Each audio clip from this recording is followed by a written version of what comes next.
Carpentry for Beginners. Here are two books that I've acquired recently.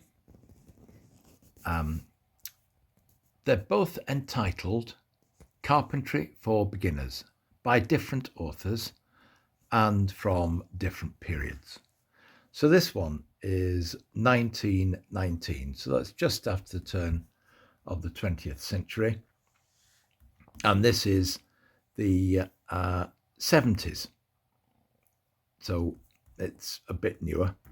It's got a colour cover, but the pictures inside are monochrome. And this is, no, that's 80s. Sorry, an 80s book. And it's got the style of an 80s. This is a 90s book. It's called somebody else. I've no idea who Blizzard was, but he apparently appeared on TV. I was around in the 90s and I don't remember him. And this has got some full colour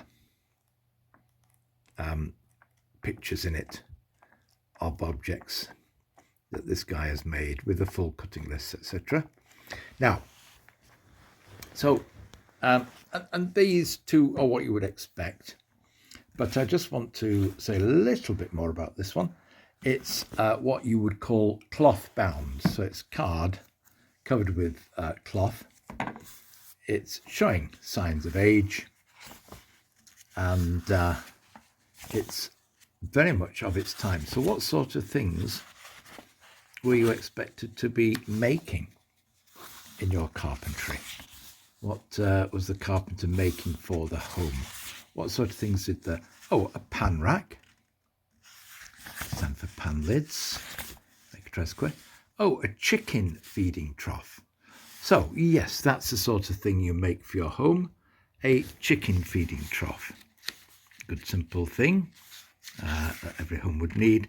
And a pigeon hopper.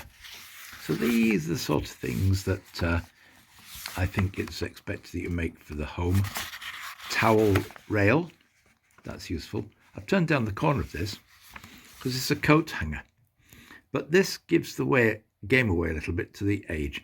This is the type of coat that you were obviously going to be hanging on your coat hanger that you made. And then there are all sorts of things in here. It's quite dense, small print. But what about the clothing you wore while you're woodworking? Well, very nicely combed hair and wearing an apron, just around the waist apron, shirt and waistcoat, shirt, tie and waistcoat there.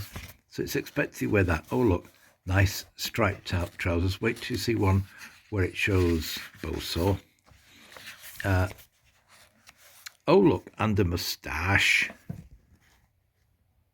Yes, of course. And brill creamed hair.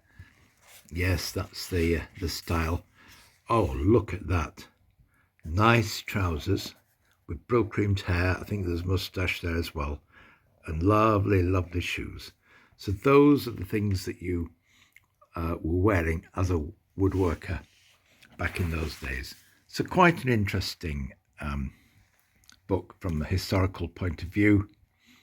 And it's got the classic woodworking tips in it anyway.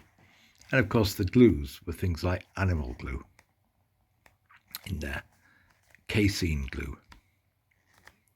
So there we go.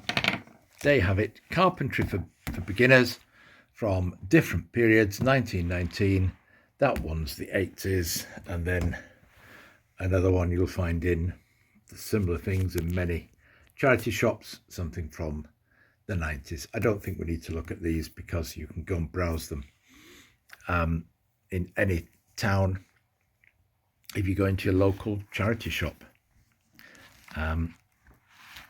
And completely different. Oh, so another, there you are, a nice table, hostess trolley, tea trolley. That's what we needed in those days. Yeah, the other thing that was in there, I don't know if I'll be able to skip to it easily, was a clothes horse or maiden. That was a simple item to be made, just for drying your clothes on. Must be near the beginning.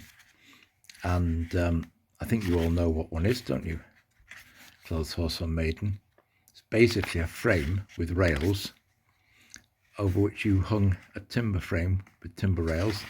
There we go. Kitchen, don't know why it's kitchen one. Clothes horse or maiden. I had one fabric hinges, so it didn't even have metal hinges.